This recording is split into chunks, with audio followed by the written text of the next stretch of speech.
A remarkable discovery that may shed some light on the historical accuracy of the Bible, a 3,000-year-old text on an earthenware jug, now being dated all the way back to the time of King David. And joining us is Richard Freund. He is the Director of Archaeological Excavations at the University of Hartford Center for Judaic Studies. Thank you so much for joining us.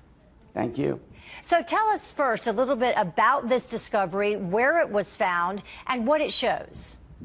Well, first of all, it was found in 2012, and it's just coming to light what it actually means. It sometimes takes sometimes a year until scholars are able to piece together what an archaeological find means. But the inscription was found back in 2012 by the City of David, Jerusalem excavations being headed by Professor Eilat Mazar at the Hebrew University. Very competent excavator who's been she's been basically on the track of King David since about 2005.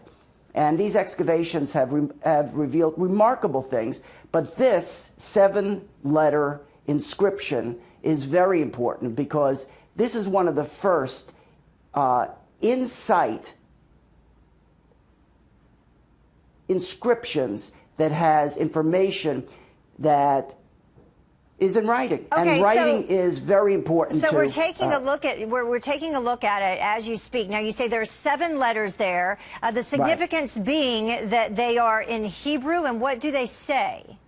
Well, first of all, I have to tell you, they've been looking at this for the past 6 months, and the answer that they gave was it's enigmatic. But the 7 letters are very important because we have so little from the 10th century writing. Writing was an enormously new innovation for the ancient Israelites. So we found in the past decade 4 or 5 major finds, and each one of them sort of adds to the body of knowledge. But this is like CSI Jerusalem, you know, trying to piece together King David and trying to identify what was going on in this ancient city is a very, very difficult task. And Jerusalem also, was destroyed. Right. Jerusalem was destroyed twice, 23 times nearly destroyed, 52 times attacked in antiquity. So piecing together from broken remains the history of Jerusalem is very difficult. And when it comes to the Bible itself,